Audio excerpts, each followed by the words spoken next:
Imagine the common image of angel soft wings and golden orostat dominates our culture. Scripture, however, reveals celestial beings far more awe-inspiring and distant from this romantic ideal. The Bible presents angels as beings created by God before time, immortal, dwelling in an invisible spiritual realm that influences our reality.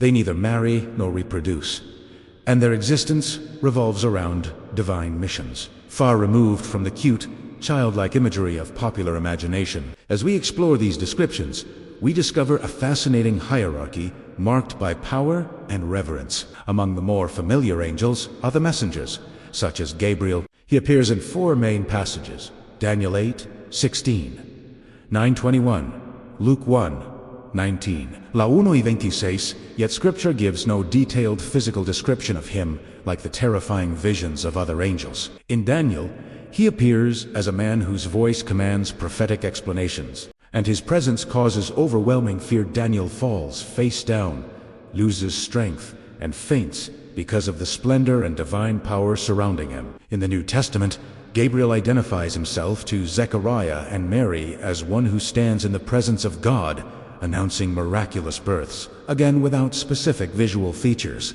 There are also angels assigned to special missions performing miracles, such as shutting the mouths of lions or freeing apostles from prison, and angels of judgment, who execute God's wrath upon rebellious nations, as in Sodom or the bowls of Revelation. Their purposes differ.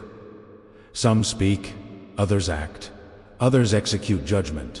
Generally, they are not described with terrifying physical forms, often appearing simply as men or as beings radiating light. The Archangel Michael is portrayed as a great prince, a warrior leader of the heavenly armies, with authority to confront Satan directly. Daniel 10:13, 21, 12:1, Revelation 12:7, Jude 9. He contends with demonic princes over nations, casts Satan out of heaven, and stands as a protector of Israel in the final times. The cherubim are among the highest beings, guarding divine glory. They are depicted with multiple faces, bodies full of eyes, and wings that uphold the throne of God, as seen in Ezekiel's visions and symbolized on the Ark of the Covenant. The vision of the cherubim, Ezekiel 1:10. Ezekiel sees living creatures that he later explicitly identifies as cherubim. Ezekiel 10:15-21. General appearance: they do not have a simple human form. They are composite, symbolic, and unsettling creatures. Each cherub has 4 faces.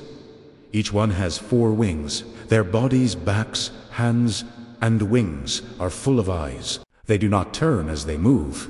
They move straight ahead, like living arrows. This completely shatters the idea of cute or predictable angels. These beings exist to guard, uphold, and execute the will of God, not to comfort humans. 2. The 4 faces. Each face points to a dimension of creation and of divine authority. Face of a man: intelligence, governance, conscience. Face of a lion: majesty, power, kingship. Face of an ox or cherub in Ezekiel 10, strength, service. In face of an eagle, spiritual vision, speed, transcendence. In other words, God's government is not one-dimensional. It integrates reason, power, service, and vision. Anyone who tries to reduce God to only love or only judgment has not understood the throne. 3. The wings. 2 wings touch one another, revealing perfect unity. 2 wings cover the body, a sign of reverence. The sound of the wings is described as like the roar of many waters, like the voice of the Almighty, like the sound of an army. This is not devotional silence. It is weight, authority, and organized spiritual warfare. 4. The wheels full of eyes. This is where many stumble. Beside each cherub is a wheel within a wheel. The wheels move in any direction without turning. They are full of eyes, inside and out. This represents omniscience in motion. Nothing escapes the throne. Nothing happens by accident. God's government moves even outside the temple. And here is the shock. In these Bishun, the glory of God leaves Jerusalem.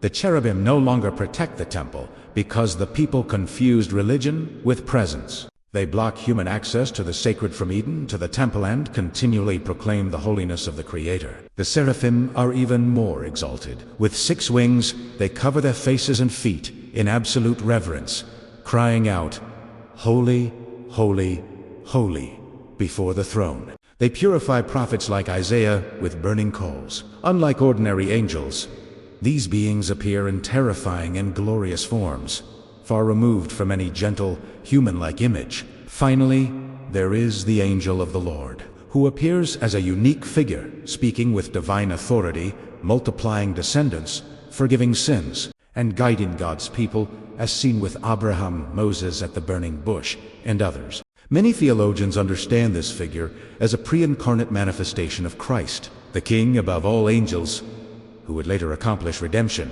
on the cross. This biblical vision invites us into deep awe for the spiritual realm, where these beings serve the eternal plan of God. Scripture draws us into a vibrant heavenly universe, where angels far exceed the soft images we imagine. Forget the serene, winged figures with glowing halos found in art and folklore. The biblical reality is far greater: immortal beings, forged by God before the creation of the world, inhabiting unseen dimensions and influencing our lives in powerful ways. Without marriage or procreation, they fulfill precise roles in the divine kingdom, confronting our romantic notions with a majesty that inspires holy fear. Messengers like Gabriel deliver prophetic words announcing the births of John the Baptist and Jesus, or interpreting visions for Daniel. Others perform miraculous tasks, such as feeding Elijah in the desert or rolling away the stone from the empty tomb, while angels of judgment pour out divine wrath on cities like Sodom or sound the apocalyptic trumpets. Their differences lie in function, communication, service, or judgment. Michael embodies the warrior dimension, engaging in spiritual battles against demonic powers that influence nations, leading heaven's armies to cast the dragon from paradise and safeguard God's people. At the very center of the throne, the cherubim stand as fierce guardians, with animal faces, all-seeing eyes, and wings carrying the glory of the Lord, as witnessed by Ezekiel and symbolized in the tabernacle. They bar the way to the holy place since Eden, praise without ceasing, and propel the chariot of God. The seraphim, burning and radiant, cover themselves in profound humility, singing hymns of holiness and touching prophetic lips with purifying fire. Their strange forms contrast sharply with ordinary angels, underscoring the transcendence of God. Crowning it all, the angel of the Lord speaks as God himself, promising blessings to Hagar, restraining Abraham's hand, revealing himself to Moses in living fire.